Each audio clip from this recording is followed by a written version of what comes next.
বেশ কয়েকদিন আগে আমার টবে না একটা অপরিচিত গাছ হয়ে গেছিলো। কী করে হয়েছিল আমি জানি না।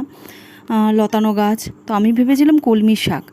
ফুলও ফুটতো অনেকটা পরিচিত কলমি ফুলের মতোই, আর সেগুলো দিলে আমি মাঝে মাঝে ঠাকুরকেও দিতাম, জানো তো।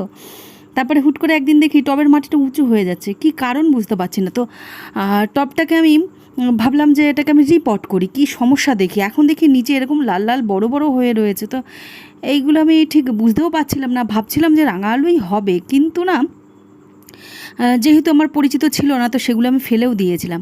তারপরে হুট করে একদিন কৃষ্ণাদির ভিডিও আমার সামনে আসে, তারপরে ওখান থেকে দেখতে পাই যে হ্যাঁ, ওটা আমার রাঙা আলুই ছিল। তারপরে মনে হলো যে ওনার যেমন রেসিপি তৈরি করলো, ঠিক আছে, আমি বাজার থেকে কিনে আনি, কিনে এনে রেসিপিটা তৈরি করি। প্রথমে আমি রাঙা আলুটাকে কিছুটা 80% সেদ্ধ করে নিয়েছি। তারপরে দেখো তার মধ্যে অল্প একটু 2 চামচ দিয়েছি গুঁড়ো দুধ দিয়েছি, 2 চামচ দিয়েছি হলো ময়দা দিয়েছি, ঘি দিয়েছি, মিষ্টির জন্য একটু চিনি দিয়েছি, এটা যেহেতু মিষ্টি থাকে।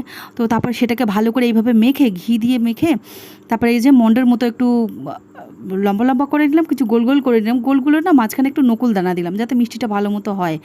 তারপরে সাদা তেল গরম করে সেইগুলোকে যে এইভাবে ভাজতে দিলাম।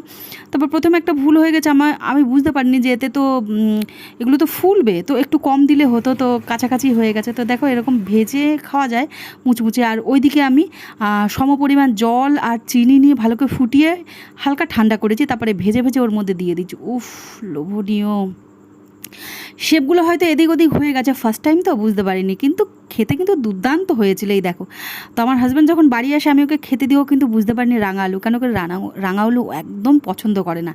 আর দেখো কায়দা করে ঠিক ওকে সেটাই খাইয়ে দিলাম, আর খেয়ে বলছে ও কি ভালো হয়েছে, কোন দোকান থেকে নিয়ে এসছো। কিন্তু হ্যাঁ, দোকানের মতো অতটা শেপ হয়।